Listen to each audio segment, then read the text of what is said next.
হযরত doctor Syed Didarul হক মাইজভান্ডারী কিবলা আলমের হুকুমে আমি সফর সঙ্গী হয়েছিলাম চট্টগ্রাম ডিস্ট্রিক্টের বাইরে, উত্তরবঙ্গের মধ্যে সম্ভবত।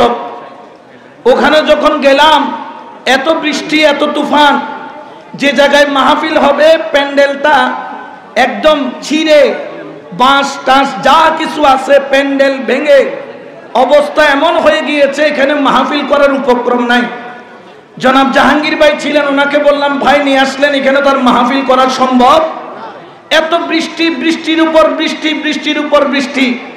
জাহাঙ্গীর ভাই আমাকে বললেন আপনার চিন্তা করা লাগবে না, যার মাহফিল তিনিই করাবেন। দেখলাম তখন দুপুর 2:30 বাজে।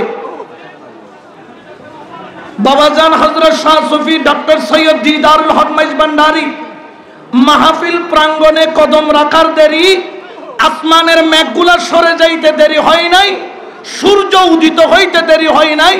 এতক্ষণ বৃষ্টির কারণে দাঁড়াইতে পারি না, এখন সূর্যের আলো পুরা ময়দান ফকফকা হয়ে গিয়েছে। বড় করে বলেন সুবহানাল্লাহ। অর্থাৎ তারা যেখানে কদম রাখে সেখানে আলোকবর্তিকার মতো ছড়িয়ে পড়ে। এই জন্য আজকে আমরা ওনার দরবারে ভিখারি স্বরূপ এসেছি।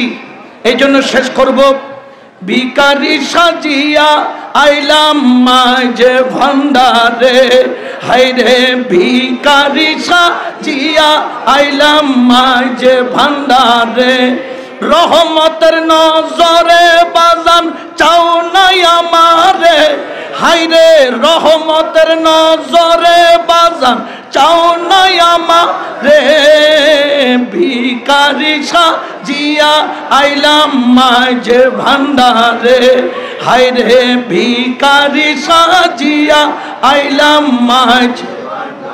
আল্লাহ আমাদেরকে হযরত হুজুরে গাউসুল আজম মাইজভান্ডারী দয়ার ভিখারি হিসেবে, ওনার কদমের ভিখারি হিসেবে কবুল করুক, আমিন।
আজকে 27শে মুহররম মুনতাজাম আজিম মাদার সরকারি দরবারে হুজুর আজম মাইজভান্ডারী হক শাহ সুফি ডক্টর সৈয়দ দিদারুল হক মাইজভান্ডারী